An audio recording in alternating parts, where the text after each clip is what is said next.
Everyone, commerce अध्ययन में हम देखने वाले हैं ट्रायल बैलेंस के फीचर्स को जानेंगे और क्यों इसकी आवश्यकता पड़ी अकाउंटिंग के टर्म्स में, और क्या है ट्रायल बैलेंस और ट्रायल बैलेंस में किन चीज़ों को हम लेकर के जाते हैं, किन आइटम्स को शो किया जाता है किस तरह से। तो स्टार्ट करते हैं इस वीडियो को, तो बने रहिए वीडियो के साथ एंड तक। सो फर्स्ट पॉइंट है यहाँ पर, it is a list of balances of ledger accounts and the cash book. So पहला जो यहाँ पर फीचर है ट्रायल बैलेंस की जो विशेषता है वो ये है कि जो ट्रायल बैलेंस वो एक लिस्ट है किसका, जो भी लेजर्स होते हैं उनके बैलेंसेस का। लेजर मीन्स जो हम अलग अलग अकाउंट्स बनाते हैं, जैसे sales account, purchase account, cash account, rent account. Means जो भी आप एक पर्टिकुलर अकाउंट्स बनाते हैं उन अकाउंट्स का जो भी बैलेंस होता है वो हम लेकर आते हैं कहाँ पर, ट्रायल बैलेंस में। उनका जो भी डेबिट क्रेडिट बैलेंस होगा वो आता है ट्रायल बैलेंस में। ठीक है, it is just a statement and not an account. So trial balance एक स्टेटमेंट है, अकाउंट नहीं है। ओके, ये सिर्फ एक स्टेटमेंट है, किसी भी तरह का किसी भी प्रकार का ये अकाउंट नहीं है। स्टेटमेंट इस बात का है जिसमें जो भी लेजर्स होते हैं उनके बैलेंसेस को यहाँ पर लाकर शो किया जाता है। थर्ड पॉइंट है, usually it is prepared at the end of accounting year before preparing the final account.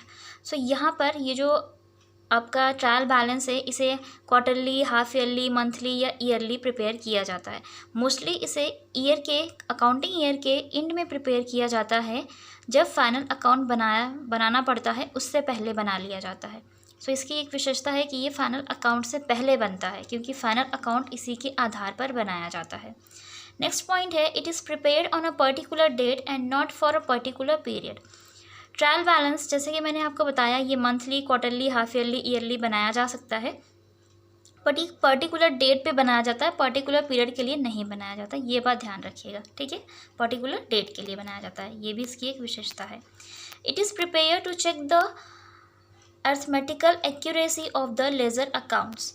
और सबसे जो ये सबसे इम्पॉर्टेंट पॉइंट है इसके विशेषताओं में कि जो ट्रायल बैलेंस है इसलिए बनाया जाता है ताकि जो भी लेज़र बनाए गए हैं, लेज़र अकाउंट्स बनाए गए हैं, वो उनकी एक्यूरेसी क्या है, मींस उनकी जो शुद्धता है उसको जांचने के लिए ट्रायल बैलेंस बनाया जाता है। ठीक है ना, जो भी आपने लेज़र बनाया हुआ है उस लेज़र में किसी भी तरह का कोई एरर तो नहीं है, उसकी परख करने के लिए ट्रायल बैलेंस को प्रिपेयर किया जाता है। ट्रायल बैलेंस बनाते वक्त ये जाना जा सकता है कि कहाँ पर किस तरह की एरर है और उसे किस तरह से दूर किया जाए। ठीक है, बट ज़रूरी नहीं है, क्योंकि कभी कभी क्या होता है एरर मिल जाती है, कभी कभी एरर नहीं भी मिल पाती है, बहुत सारी कोशिश करने के बावजूद भी। बट मोस्टली ट्रायल बैलेंस में एरर पकड़ में आ जाती है। अब बात करते हैं ऑब्जेक्टिव ऑफ ट्रायल बैलेंस की, कि इसकी आवश्यकता क्यों पड़ी, इसकी क्या उद्देश्य हैं, किन उद्देश्यों के लिए ट्रायल बैलेंस को प्रिपेयर करती हैं जो भी आपकी ऑर्गेनाइजेशंस होती हैं, बिजनेस ऑर्गेनाइजेशन। सो यहाँ पे फर्स्ट पॉइंट है, to ascertain the arithmetical accuracy of the ledger account. So जैसा कि बताया कि जो भी हम लेजर बनाते हैं, sales account, purchase account, sales cash account, bank account, या फिर रेंट हो गया आपका, कमीशन अकाउंट, जितने भी अकाउंट्स बनते हैं उन सभी लेजर अकाउंट्स की शुद्धता को जांचने के लिए इसकी आवश्यकता पड़ी है। ठीक है, जो भी एरर होते हैं वो ट्रायल बैलेंस के माध्यम से पता चल जाते हैं आसानी से, इसलिए। To help in locating errors. So जैसा कि बताया कि जितनी भी एरर्स होती हैं उनको आसानी से ढूंढने में मदद होती है ट्रायल बैलेंस के माध्यम से। To obtain a summary of the ledger account. So यहाँ पर बात करें तो ये जो आपका ये ट्रायल बैलेंस है ये एक समरी बताया, स्टेटमेंट है लेजर अकाउंट्स का, तो एक छोटा मोटा हमें हिसाब किताब दे देता है कि पर्टिकुलर जो लेजर अकाउंट्स है उनका क्या बैलेंस अमाउंट है एट द एंड। ठीक है ना, क्या डेबिट बैलेंस है या क्रेडिट बैलेंस है, इन चीज़ों को जान सकते हैं।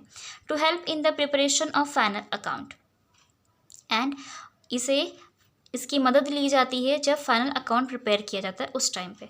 सो ये हेल्प करता है फाइनल अकाउंट को प्रिपेयर करने में, इसलिए इसकी आवश्यकता पड़ी। बात करते हैं ट्रायल बैलेंस के फॉर्मेट की और क्या क्या शो किया जाता है ट्रायल बैलेंस में, तो उसकी बात कर लेते हैं हम थोड़ी सी।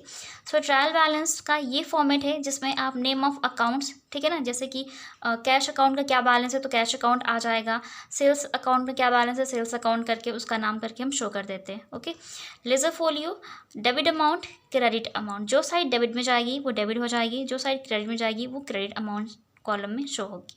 अब क्या चीज़ें डेबिट होती हैं क्या क्रेडिट होती हैं वो देखते हैं।